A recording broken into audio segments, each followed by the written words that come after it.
Hey guys, I break down the most jaw-dropping finds from Antiques Roadshow. Only the best, no filler. Plus, I give my take on their current value. What do you think they're worth? Drop your guess in the comments. Here we have a sheriff's revolver set with a rich history. This pair of Colt revolvers belonged to the guest's great-grandfather. My great-grandpa was a sheriff in Montrose County, Colorado, end of the last century, and this was one of his handguns. One gun was his, while the other belonged to his wife, who eventually convinced him to leave the dangerous job. The Colt single-action revolver in front is a .38-40 caliber with a 4.75-inch barrel, retailing at around $3,500. The second gun is a Colt Model 1877 double-action revolver in .41 caliber, known as the Thunder.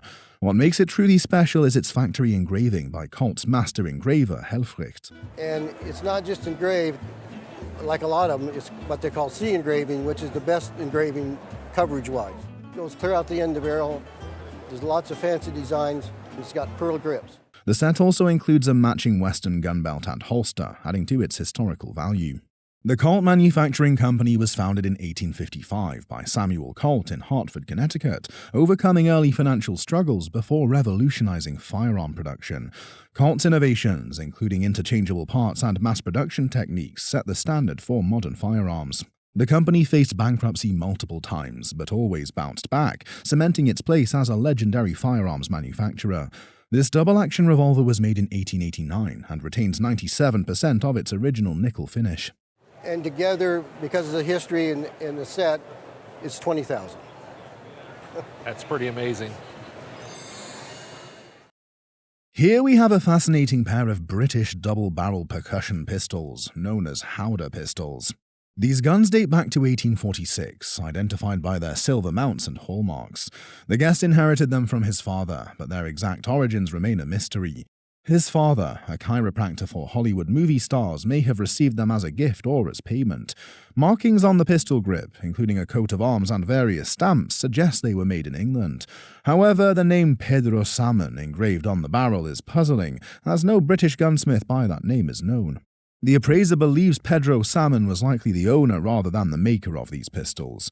The Howdah pistol was originally developed for British officers and big game hunters in colonial India, designed for protection against tigers and other wild animals. These large-bore, short-barreled pistols were carried in a belt or placed in a howdah. And a howdah is basically a very large saddle, which they used on the back of an Indian elephant. British gun makers like Joseph Lang and W. Greener later refined Howdah pistols into more advanced models, but early versions like this remain rare. Despite the mystery surrounding their maker, the pistols are in excellent condition, retaining their original finish, case colors, and brown twist patina on the barrels. Their scarcity in the market makes them highly desirable among collectors. I think a current auction market value would be about $15,000 to $20,000. Oh, really? Mm-hmm. Today we have a beautifully engraved family heirloom rifle that has been passed down for 6 generations. The guest's great-great-great-grandfather originally owned this firearm. It goes back to my great-great-great-grandfather. It came to me about 12 years ago. While the exact details of its history remain unclear, the guest recalls seeing it as a child and knowing how much pride his family took in it. The rifle is signed by A. Daniels, identifying it as the work of Adam Daniels, a gunsmith active in Lancaster, Pennsylvania, between the 1820s and 1840s. During this period, rifles often featured engraved silver and brass overlays, but what sets this one apart is the sheer number of decorative elements. The intricate designs cover the barrel, wrist, and brass fittings, suggesting the original owner paid a premium for its craftsmanship. A particularly fascinating detail is a mother-of-pearl inlay shaped like a bird's eye, or possibly a quail. That feature is, to me, really unique. I've really never seen it on another gun. The first recorded gunsmiths in Lancaster, Pennsylvania, played a crucial role in American firearm innovation, producing highly sought-after rifles known for their accuracy. Lancaster was a hub for flintlock and percussion rifle production, with artisans like Adam Daniels refining traditional European designs to suit American frontiersmen. Many early American gunsmiths faced challenges sourcing high-quality steel, relying on imported materials or forging their own, which made masterful craftsmanship even more valuable. However, the level of decoration and unique pearl inlay significantly increase its value. I would say that at auction the gun would probably make somewhere between $12,000 to $15,000. Wow. I never expected it to be that value, but very, very interesting to know, and it's exciting to know.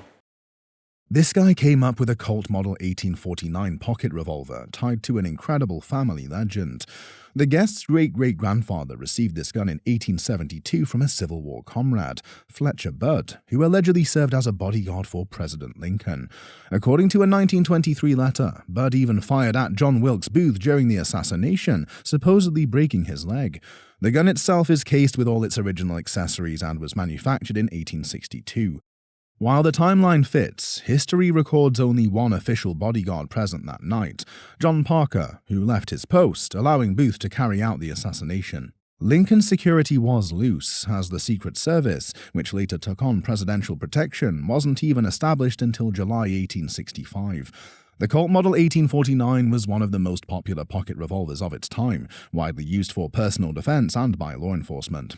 Samuel Colt's innovative mass production techniques made his firearms accessible, contributing to their widespread use during the Civil War. Early Colt revolvers were prized for their reliability, but the company faced financial struggles. After Samuel Colt's death in 1862, leading to major restructuring. Despite the fascinating story, no solid documentation connects this gun to Lincoln's assassination. In its current condition, the appraiser values it at $2,000 to $3,000. Wow.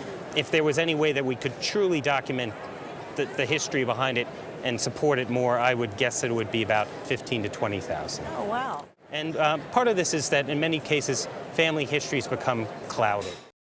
Today we've got a remarkable pair of Scottish artifacts, a flintlock pistol and a Highland dirk.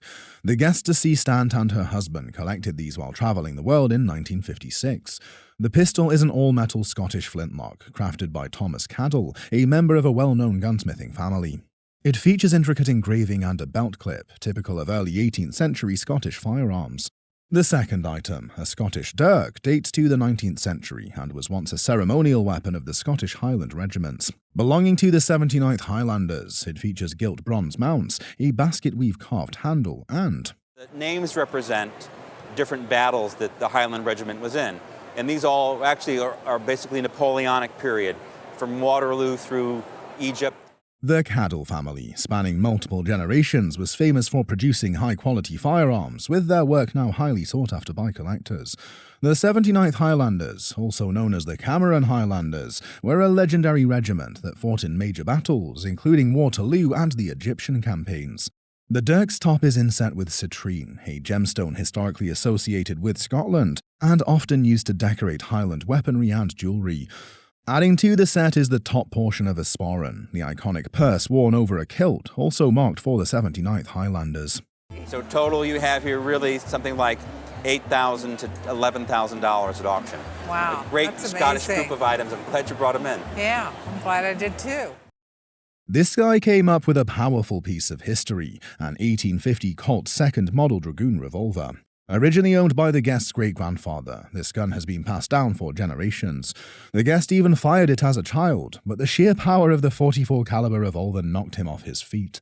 Unlike the slimmer 1851 Colt Navy .36 caliber, this Dragoon is a massive 4-pound handgun. Produced in New York City by Colt Firearms, this model was only produced for 2 years, making it highly collectible.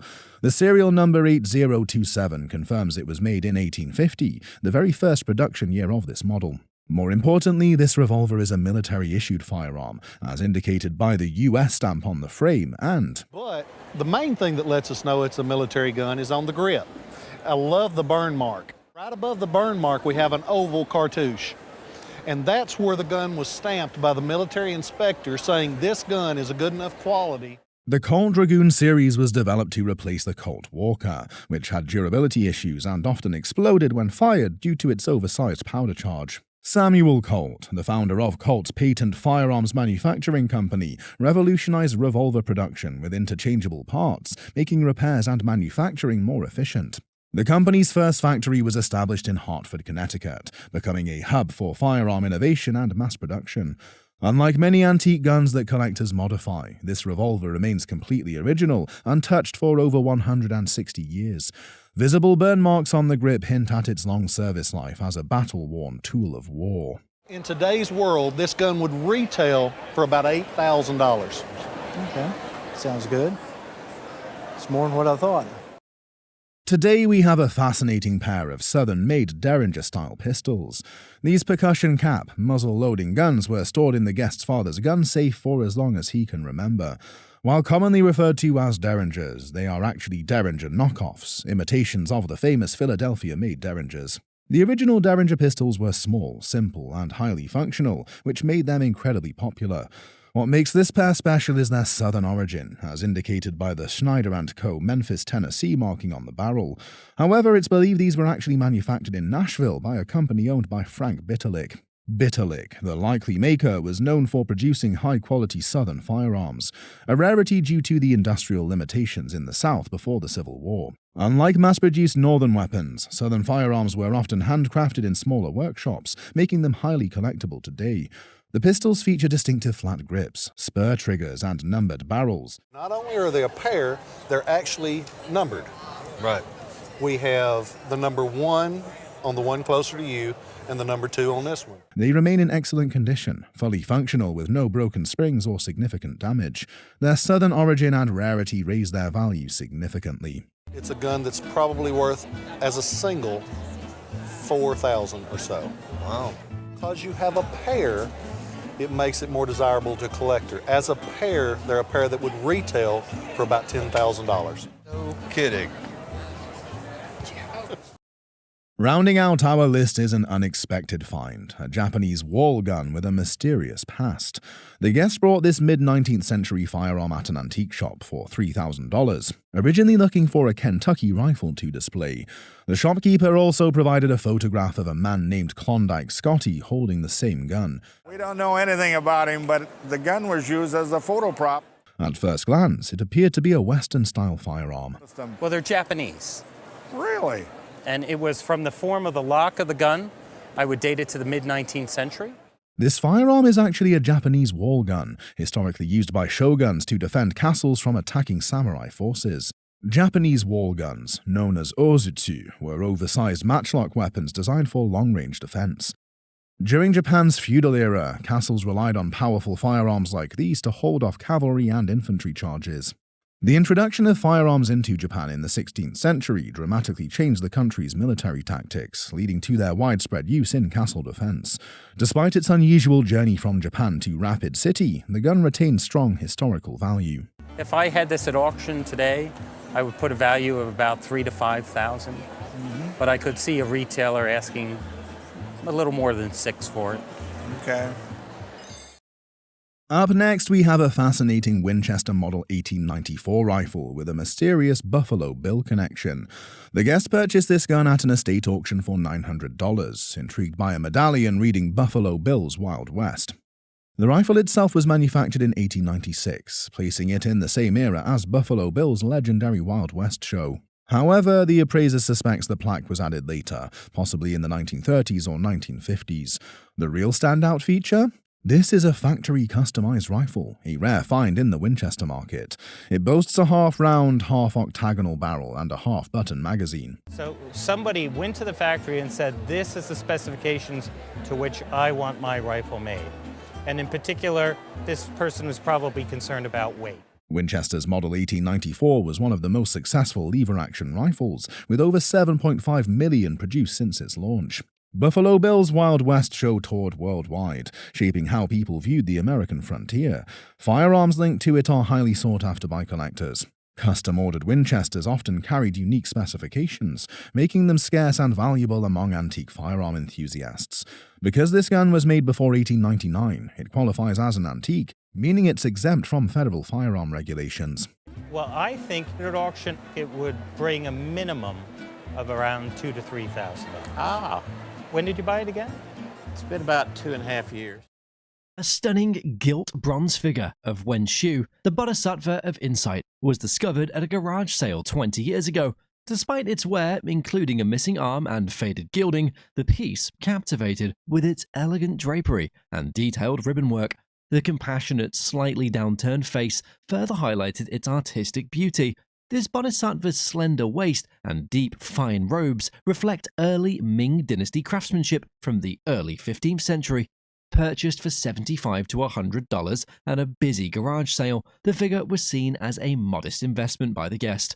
The dealers had been there for 2 days before, so I thought everything good would be gone. But when I saw this, I thought it was so beautiful, I just grabbed it. This piece was identified as a Chinese gilt bronze figure from the golden age of Buddhist art. A missing base and the absence of an inscription left room for speculation about its possible imperial origins.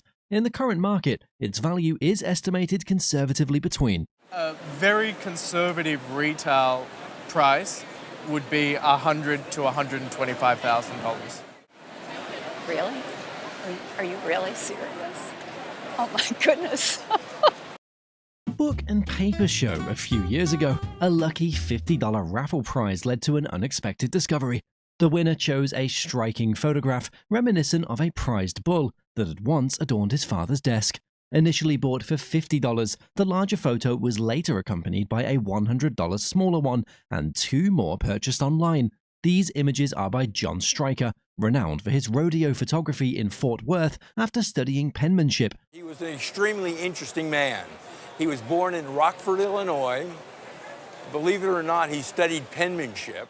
Known for his dramatic shots, Stryker would often position himself in daring ways to capture the thrill of rodeo events. He even used a camera strapped to his boot to create the illusion of bulls flying through the air. One photograph vividly captures the circus-like atmosphere of rodeos, featuring a clown dressed as a matador. A collective value of the 4 John Stryker photographs is estimated at. This particular photograph is in really good condition. I'm going to value this photograph at $1,500. Wow, I had no idea. Crafted by John Shippen, the first American-born professional golfer, this golf club holds a unique place in history. Shippen, who played the second US Open in 1896 at just 16, likely made this club 5 to 10 years later. Shippen, a pioneering golfer of mixed black and Native American heritage, began as a caddy at the Shinnecock Golf Course. Shippen competed in US Open tournaments until 1902, and despite racial barriers, continued to contribute to the game. In addition to his playing career, Shippen crafted clubs for other golfers, often stamping his name on them. This club features an aluminium head, an unusual material for its time, and is stamped with J.M. Shippen. Its original grip hints it might have been used by Shippen, but provenance is uncertain. If authenticated as an original piece made by Shippen for a client, it could be valued between. This is right. It's $1,000 to $1,500. Oh, wow. So if this gets proven true, you've made a great investment. Peach can label from World War I reveals a unique slice of history. This artifact, decorated with period graphic art, includes a soldier's heartfelt World War I letter. Hidden on the back of the label, the letter thanks the company for the peaches enjoyed in the harsh trenches. Addressed to Jurgens, the soldier's message highlights how the peaches offered a rare moment of pleasure amid his tough rations. Eddie, the soldier, humorously declared the peaches worth fighting for, highlighting their boost to morale. This poignant correspondence highlights the significance of small comforts in wartime. And send it back. There's something else in here. They tasted so good. While the label alone has minimal value, the historic significance and personal letter boost its worth considerably. Today, this label and letter are valued at approximately. I would expect to see a retail value today for this in the neighborhood of $550 to $600. Wow. A striking basket, adorned with a distinctive diamondback rattlesnake design, stands out for its craftsmanship and local significance. This intricate pattern of tucked stitches spirals gracefully around the basket. This design is characteristic of mission baskets, a unique style from Southern California. Made from orange yuncas and dyed black yuncas, the basket's design features a touch of sumac for white accents. These materials reflect the traditional weaving techniques of the region. Acquired for about $400 at a local auction house west of Palm Springs, the basket was believed to be from Southern Carolina. It's a true regional treasure, likely crafted by a local weaver named Arenas, also a name in Palm Springs. I would say so. In fact, there's a street in Palm Springs called Arenas, so oh, really? yes. That is wonderful. Its intricate design and local origin contribute to its estimated insurance value of. I would put an insurance value of $1,500. Fantastic. A 1964 Fender Jazzmaster, finished in striking candy apple red, holds not just musical value, but a rich personal history. Purchased in 1964 for $300, the guitar was used extensively in various bars. The serial number is on the neck plate on the back of the guitar, and that coincides with what you've said about when you got it, so it's a 1964. It went missing when lent to a son and was later discovered to have been stolen and traded for Dobros. After a series of investigations, the guitar was recovered from a hock shop in Coul d'Ileane. Despite the $1,300 shipping cost, the guitar returned with some chips and a missing strap. Nevertheless, it still retained its charm and musical allure. This Jazzmaster's candy apple red and matching headstock reflect Fender's custom color experimentation of the era. Paired with its amplifier, the total value of the set could approach. Would sell for enough, we could almost get the total combination up to 10 grand for the two of them, or get fairly close. So the amplifier is probably easier at the $3,000, $3,500, something like that. Dean Yoder, a conservator of paintings, worked on a restoration of Caravaggio's Crucifixion of St. Andrew. This painting, believed to have been created around 1606 or 1607, was commissioned by the court of Benevito, the Spanish viceroy, under the rule of the King of Spain.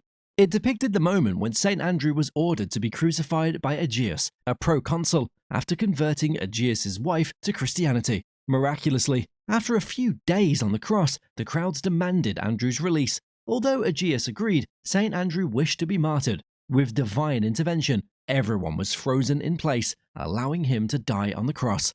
The painting, acquired by the museum in 1976, has undergone multiple restorations. Yoder has spent approximately 1,300 hours on the project, and, after extensive observation and testing under microscopes, he identified at least 4 prior restoration attempts. His process involved careful cleaning and filling of damaged areas, most notably around the soldier's eye, which had been damaged, possibly by pilgrims who were angered by the depiction of a tormentor of Christ. Yoder's meticulous restoration efforts include matching colors and reconstructing areas with as little intervention as possible, ensuring the work remains faithful to Caravaggio's original techniques. He emphasized the importance of preserving the painting's historical wear and tear, such as the cracks, without attempting to make it look new. His patient work, characterized by the gradual buildup of thin layers of paint, aimed to restore the artwork while honoring its original integrity. The guest bought a painting, and the appraiser estimated that an unidentified academic landscape painting could fetch between. I would say an auction estimate would be $3,000 to $5,000. However, if the location depicted were identified, the value could rise to an estimated. If we identify this location, $8,000 to $12,000 estimate on this. Well, the appraiser identified the location in the painting as Dartmouth College in Hanover, New Hampshire. The painting features Dartmouth Hall and Reed Hall, the latter of which is now a different color, but was originally depicted in yellow. The guest expressed a fondness for the color yellow and joked about repainting Reed Hall to its original hue. She found it in the attic after buying her home and moved it to the basement today. This is a 1927 Rookwood black opal vase by Kuroto Shira Yamadani. Shira Yamadani from Japan joined Rookwood in 1887, blending Japanese and Western styles. The black opal vase mimicked the gemstone's iridescent sheen. The floral motifs, typical of Shira Yamadani, are delicately carved and painted, adding elegance. A gaze that stands out for its mystery. The black opal glaze is one of the more interesting glazes at the time. It has a black overglaze and a lot of carving. And as you see all of these flowers, these daylilies. The 1927 date reflects Art Deco's peak, yet it retains Shira Yamadami's naturalistic style. Its blend of styles led the appraiser to value the item. What would you say to $5,000 as a value? It's wonderful. Yeah, that's awesome. At a charity auction, she liked an item, bid on it with her husband, and won. This 1905 lithograph of Spokane features a detailed elevated view capturing the city in a panoramic 3-dimensional perspective. This Spokane lithograph depicts early 20th century growth from mining, timber, and railroads. The lithograph shows street grids, downtown, bridges, and expanding residential areas. Discover how old maps portrayed communities. And these were made by map makers who would actually make a map of a community, and then they would extrapolate what it looked like from an angle so that you would be able to see the streets. The map highlights Spokane's river, forests, and hills, showcasing its scenic setting. Bird's eye views attracted businesses and residents by showcasing growth and geography. The map likely includes an index of landmarks and key buildings. The city's detailed panorama was carefully addressed, and the appraiser valued the item. If this was in a shop, they would have this at about $5,500 to $6,000. I mean, it is really wonderful. We have 3 distinct posters here, all connected by the theme of the wheel. The guest purchased the item from an antique store in a small town in Indiana. The wheel. I am a collector of antique automobiles and automobilia, and I'm addicted. One of the posters features a bicycle and includes 2 petrol lamps and 2 gas advertisements. The standout piece in this collection is the poster titled Drive to the Fair with Mobile Gas, which is written on the one behind the guest. The shell poster, while not related to the 1933 fair, dates from 1936 and showcases various global aspects in a striking manner.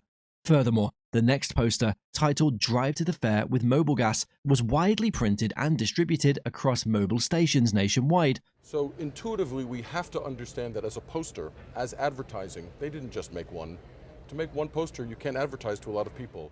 It also depicts the Crystal Building, known as the Tower of the Sun, featured at the 1939 World's Fair. The final piece in this collection dates from the turn of the century and was created by the artist Abel Truchet. Louis Abel Truchet was a French painter and poster artist. He was known for his landscapes, genre scenes, and depictions of Parisian nightlife. The poster is extremely rare, and it's never been seen before. Its value surpasses that of all the other posters in the collection. If this shell poster were to be auctioned, given its historical significance, it would be valued at approximately. They tend to sell in the $400 to $600 range. While this titled poster, which also exudes some sense of rarity, would be valued at. The result at auction was about $400. And lastly, this much popular poster would command an estimated value of. I'd estimate it between $1,500 and $2,000. Very interesting. Live and learn. Live and learn. Thank you very, very You're much. welcome. I really appreciate it. It's a pleasure. A country auction, she won a bidding war for $40 for this glass bird. This glass, Pulcino, was designed by Alessandro Pianon for Vistossi in 1963. Part of a series of whimsical glass birds, this piece showcases Pianon's playful design style. The Pulcino series showcased abstract forms and vibrant mid-century modern colors.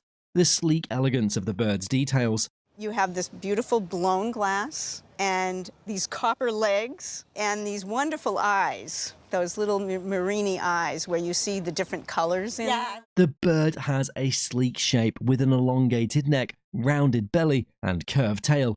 Handmade, each bird is unique in detail and finish. Its unique craftsmanship ensured the appraiser valued the item. In a retail venue today would sell for between $7,000 and $9,000.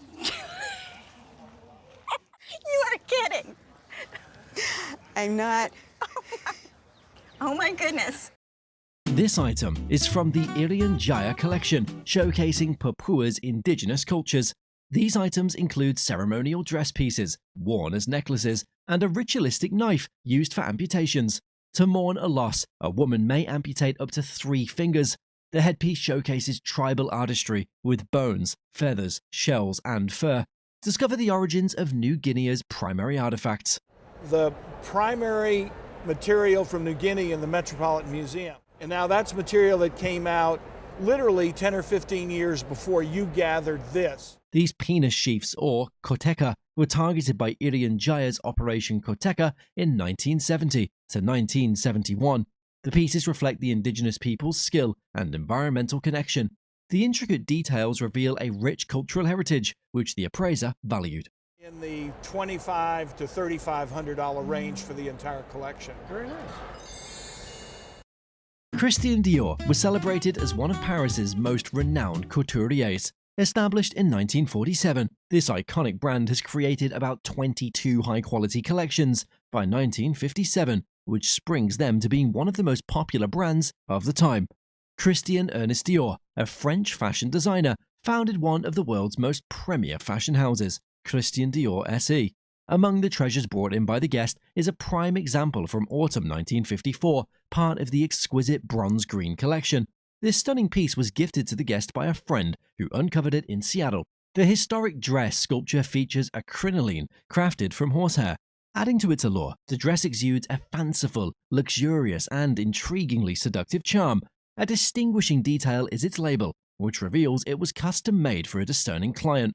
Is this Christian Dior, and the number is of the season and the year it was made, and underneath it's inscribed with the client. Additionally, the guest introduced a French magazine titled Silhouette, known for its 6 annual issues.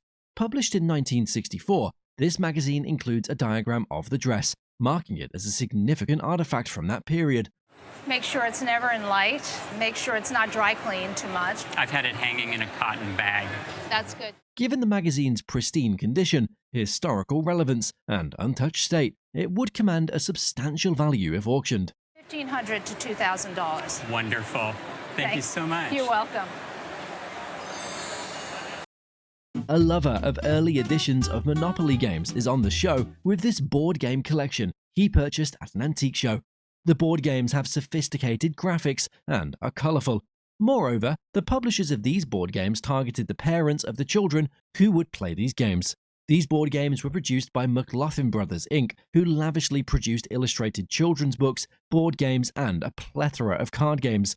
McLaughlin Brothers was a publishing firm that began in 1828 and was active in 1920, at which point it was sold to Milton Bradley. The chromolithographic artwork used for the game covers were illustrated by a group of artists employed by the company. 20 years ago, these McLaughlin board games sold for $30 to $35, but today, the collection would be worth. Auctioned off 9 years ago for $5,000. Thanks, Bill. It was a real treat to see all this. Thank you, no. Guest was the White House photographer for John F. Kennedy, the ex-president of America, before he was assassinated, and he shot the only photograph of the inauguration of Vice President Johnson in 1963. This picture from the swearing-in is an iconic image of the 20th century, and the guest was a captain in the army at the time. He wasn't acknowledged for his work, only once in the New York Times, a day after the inauguration, and afterward it became an AP, or UPI wire photo, which annoyed his family. The next photograph is an earlier photo, inscribed to the guest, Cecil Stoughton, on Christmas Day, in 1962, from Mrs. Kennedy. It was signed by both the president and his wife. Another photograph in this collection is one signed by Lyndon B. Johnson on November 25, 1963, when Cecil took his picture at his office in the White House. A reasonable insurance value for the photograph of Lyndon B. Johnson is $50,000. However, the picture of John F. Kennedy with his family should be insured for $25,000, bringing the whole collection to an insurance value of any significant value. So together, I would put the value for insurance at $75,000. Okay, thank you very much. The guest brought in the Olympic gold medal given to the first U.S. basketball team at the Olympics in Berlin in 1936 for appraisal. She brought alongside a photograph of her uncle Carl, who was part of the first U.S. basketball team, who won the Olympic gold medal in 1936, and the team was sponsored by Universal Pictures at the time. Carl played for Universal Pictures as well as UCLA, and he didn't talk about the Olympics much because of the dreadful condition in which the game was played. The game was played in a heavy downpour as the US basketball team defeated Canada with 19-8. Moreover, the second photograph showed the team traveling on a steamship to Europe for the Olympic event that year, and they were in uniforms. Also, on the gold medal that was given to Carl as part of the US basketball team, it says Berlin 1936. No other examples from this event have come up for sale at auction. Hence, based on its rarity, an insurance value would be $50,000, while an auction estimate would be around. Our opinion at auction for the gold medal, we would expect it to sell for between $25,000 to $35,000 at auction. Oh, wow. This amazing book is called Victoria St. Louis, and it's a perspective map or bird's eye in atlas form of the entire city of St. Louis. Perspective maps have always been made from the 16th century on mostly Europe, and they were usually small and mostly inaccurate. This particular map was undertaken by Richard Compton, a lithographer and printer in St. Louis. He wanted to recreate an exact replica of the city in lithographic form, so he hired Camille Dry, who is an artist in St. Louis, to do the lithographs and produce the book. To get a bird's-eye view of the city, Camille Dry was sent in a hot air balloon over the Mississippi to make the sketches of the area, and then they replicated the buildings, windows, trees, and others. On moving through the plates of the book, we see downtown St. Louis with the carriages, trees, churches, streets, and on the first plate, there is the waterfront and Eads Bridge. Moreover, Richard went ahead to get subscribers to pay for the book, and we can also see the original Budweiser Bush Factory, which meant they were drinking beer in St. Louis that period. There's also a replication of the St. Louis baseball field with a game in progress, and the Sportsman Park that became St. Louis Cardinals. However, the maps are not in good condition, as the plates have been silked, which is a special restoration technique that requires putting silk film on the plates. This was one of the most important atlases in America in the 19th century, and the book was sold in 1875 for $25. However, an auction today would be around. This particular volume, even with the conditions as I've stated, would have an auction value of $7,000 to $9,000. Wow. This avid Motown collector came across Marvin Gaye's passport in an album he purchased at an estate sale. It is a passport of young Marvin Gaye, and it dated to the passport, which was made after he added the letter E to his name, because he was signed as a solo artist with Motown. However, there were different theories as to why he added an E to his name. Some said it's because he wanted to separate himself from his father, while others believed it was because of his love for Sam Cooke, who he idolized. Marvin Gaye's journey with Motown started as a session musician on the drums, as he was on the live version of Stevie Wonder's Fingertips Part 2 and slowly worked his way to the duets. Eventually, he helped to shape the sound of Motown in the 1960s, which earned him the nickname Prince of Motown and Prince of Soul. However, collectors love passports because of real signatures on them, and because they show where the owner was traveling to at every point in time. Hence, an insurance value on this passport would be. For insurance, I wouldn't put less than $20,000 on the passport if you were to insure it. Are you kidding? This guest wanted to be a bat boy for the Cleveland Indians and got the opportunity to interview with Bill Veeck alongside other contestants and came out second place.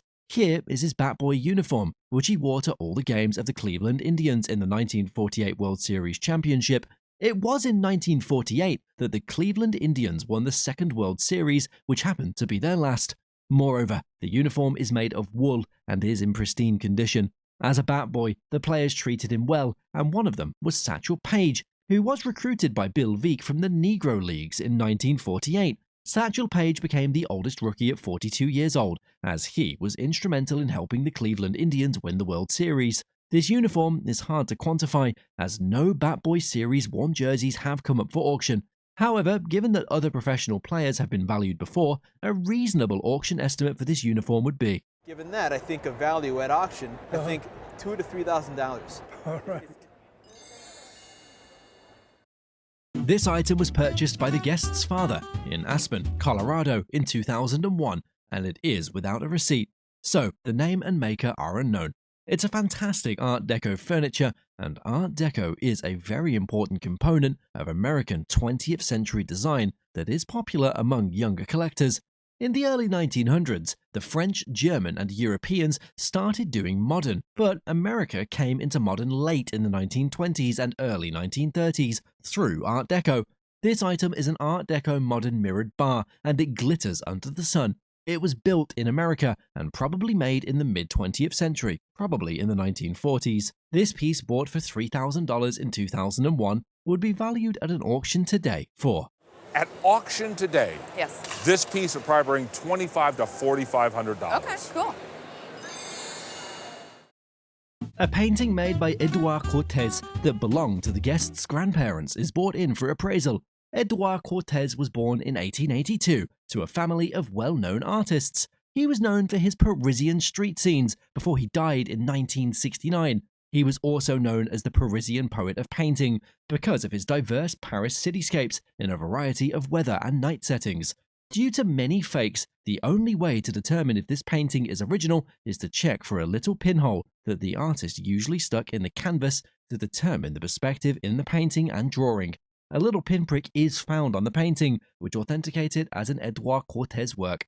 Also, there is a gentleman in the New York gallery who can authenticate Edouard's works. It's an oil painting on canvas that features wonderful light sources and reflections on the road in the background.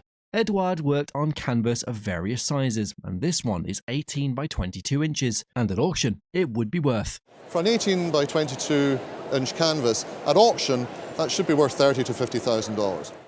That's absolutely wonderful. Wow. Here is the son of iconic basketball player Joe C. Fortenberry, with his father's gold medal on the show for appraisal. Joe C. Fortenberry was captain and high scorer of the first American Olympic basketball team in Berlin, Germany in 1936 that won the gold medal. He scored 8 of the 19 points that the US team scored to win against Canada in the Olympics. The last game was messy as they played in a heavy rain that turned the clay and sand pitch where they played to mud, yet the team won 19-8. Fortenberry started his career after college when he played for Ogden Boosters in Utah and then with the McPherson's Oilers in Kansas. This was the team that won the AAU National Championships in 1936 before the Olympics. After the Olympics, he played 5 seasons with the Phillips 66ers, the premier basketball league in America before the NBA, and won the AAU National Championship in 1940. He changed the rules of basketball, as he is credited with being one of the first to slam dunk the basketball, and even at 55 years old, he could still dunk. There's a photo of him doing the slam dunk, and his gold medal is in good condition, but for one line running through the Berlin, which is a flaw in the minting process. Only one of these gold medals from the 1936 Olympics has come up for appraisal, and it was worth $67,000. But this one is by far the most important US gold medal from 1936, and it would be worth. I would put a value of this at auction of $100,000 to $150,000. Wow. I was right, more or less. Thank you. That is incredible. This barrel belonged to stuntman Bobby Leach, born in 1858, and was a performer with the Barnum and Bailey Circus. Bobby was the second person to go over Niagara Falls in a barrel, which he accomplished on July 25, 1911, while Annie Taylor did it on October 24, 1901. After his accomplishment, he spent 6 months in the hospital recovering from injuries he sustained during the fall, which included 2 broken kneecaps and a fractured jaw. When he recovered, he traveled the world with this barrel telling stories of his barrel and the fall. However, he returned to Niagara Falls and attempted to swim the whirlpool in 1920 while in his 60s, and was later rescued by William Hill, a well-known riverman around Niagara Falls. In 1926, while on a tour in New Zealand, Bobby injured his leg when he slipped on an orange peel. The leg became infected and was amputated due to gangrene, which led to his death 2 months later. The trunk is just a generic steamer trunk with baseboard and metal mounts. Written on it is Scranton Manager, Presence over Niagara Falls, Bobby Leach in a barrel. There's also a photograph of Bobby while preparing to swim in Niagara Falls, which was taken from a newspaper, and a gold medal with Bobby Leach's name on it, dated 1911. The medal is engraved on the back, and it says, "Presented by the citizens of Niagara Falls, Canada, for pluck and grit," and the capsule can be found on a museum in Ontario. Due to the iconic personality behind this barrel, which tells a story of pluck and grit, a reasonable auction estimate would be. I would put an auction estimate on this at $8,000 to $10,000. Oh boy, wow. Never expected that. The guests believe that this scarf was worn at George Washington's inauguration. While the men got the scarves, the women got the earrings. Although framed and folded, this is a silk banner that was probably 7 feet long, which combines a great folk design and history. After President George Washington was inaugurated on April 30th, 1789, a big ball was held in celebration, where this banner would have been worn. The banner features the American eagle painted on the silk with the laurel branch on one claw, symbolizing peace, and the arrows on the other claw, symbolizing strength. Also written on the eagle's banner is E Pluribus, written in gold, and there are 13 stars in yellow with a blue outline. At the top is an abstract design of silver little spangles with glass beads forming the president's initials, GW, carefully sewn over the stars. Moreover, a week after this big ball was held in the US, the French court, Count de Moustier, held another ball, and this banner was likely used because it bears the French fleur de lis. However, the earrings are costume jewelry made after the 1900s, hence are not valuable.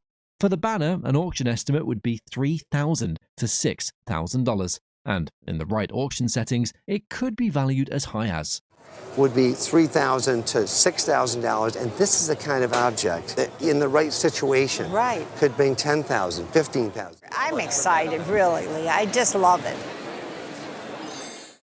Guest brought in a jacket and program from the Woodstock Music and Arts Fair, commonly referred to as Woodstock. Woodstock was a music festival held from August 15th to 18th, 1969, on Max Yasker's dairy farm in Bethel, New York, which is 40 miles southwest of the town of Woodstock.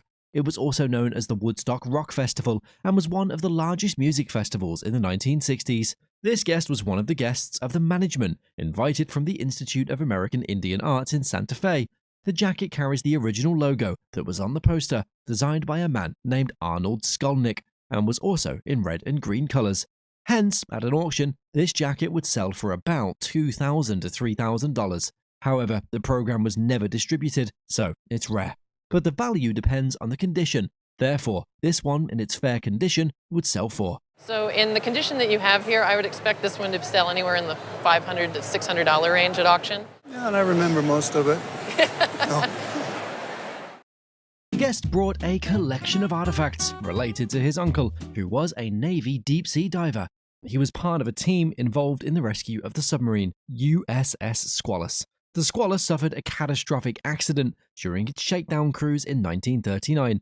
The appraiser shared details about the unfortunate incident. They thought that they had all of the openings of the boat closed. They did not. There was a fault in the main induction valve, and water came pouring in.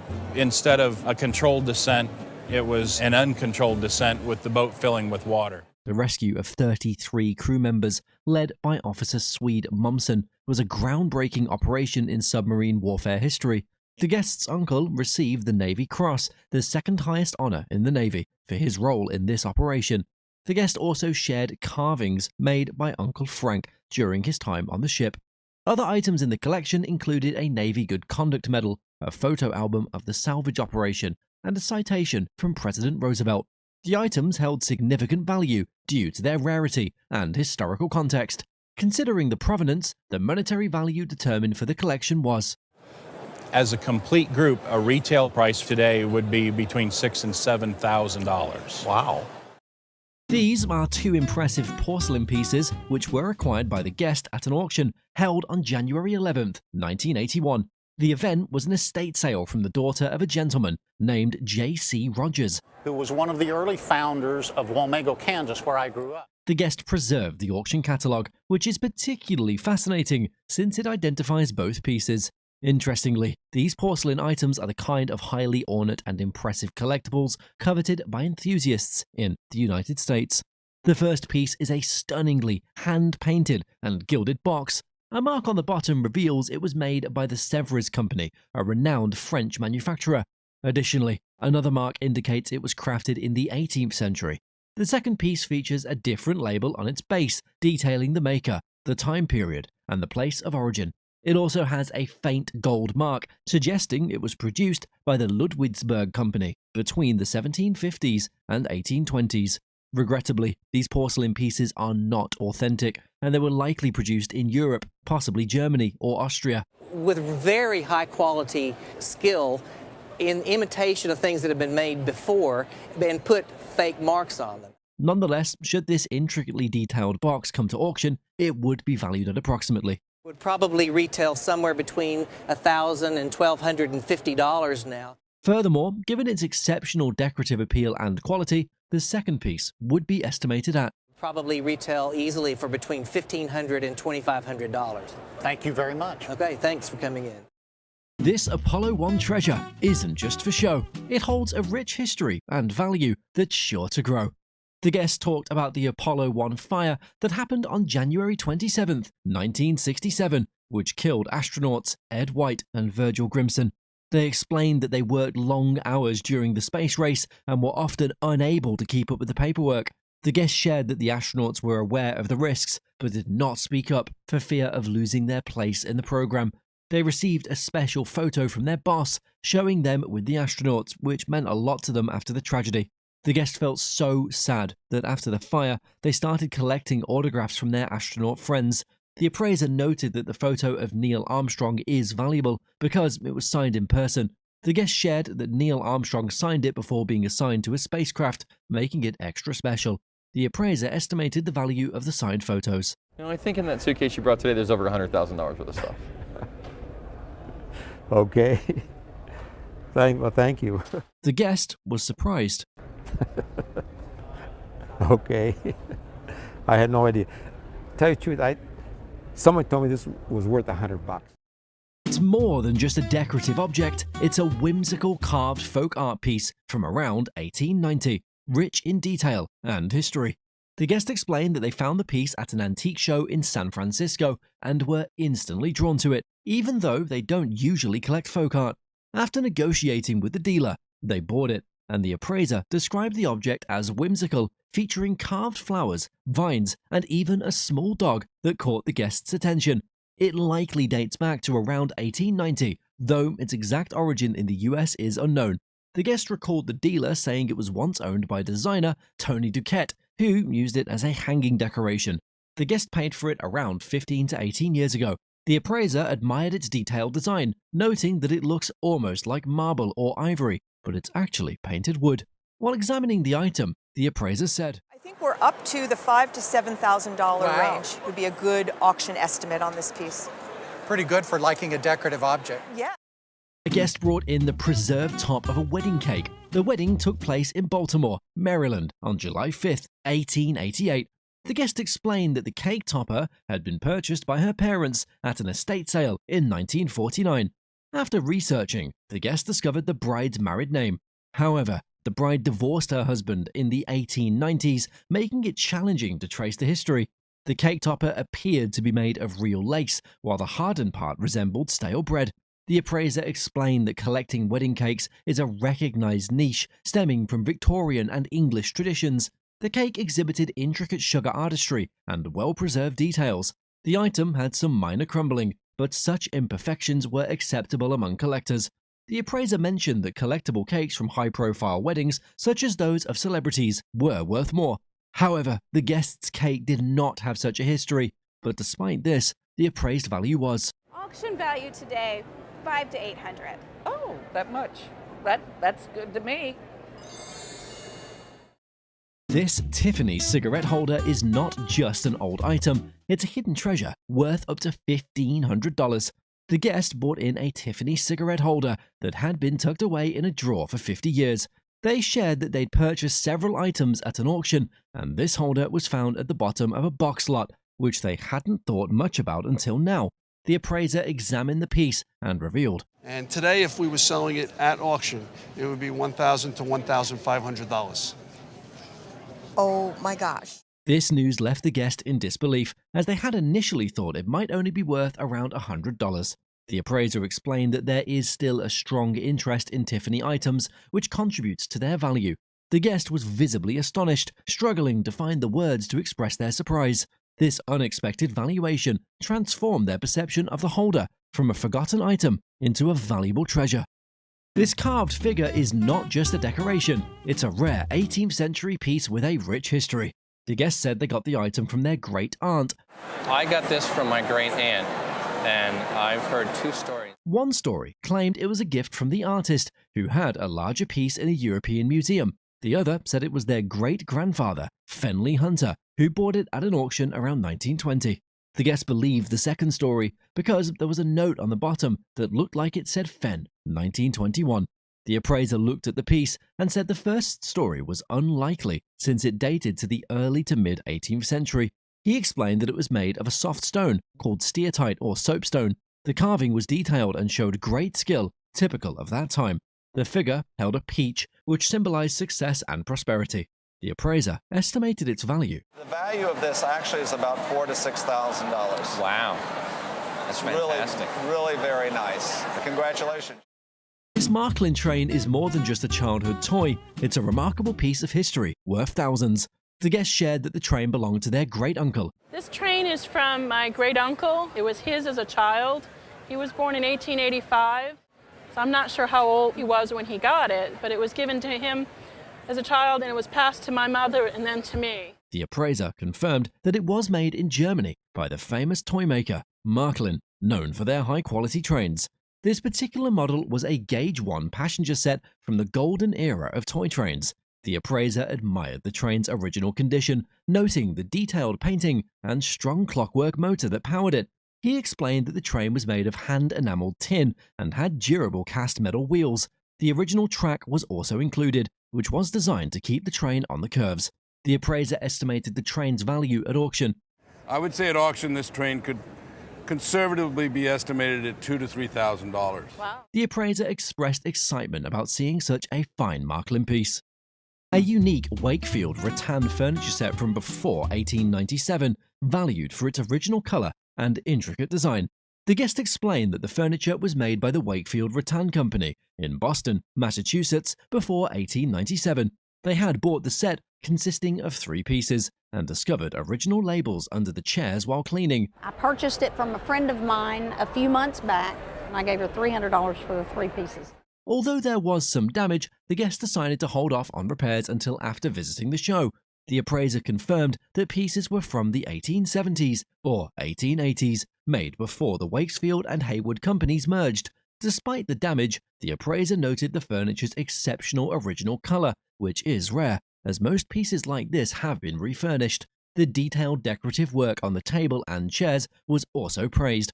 While repairs would cost around $1,500, the appraiser suggested they should be done to prevent further damage. While estimating the value, the appraiser said, I would say a $5,000 retail price would not be out of the question. I knew they were special. A guest presents a large pottery piece that has been used as an umbrella stand for nearly 20 years.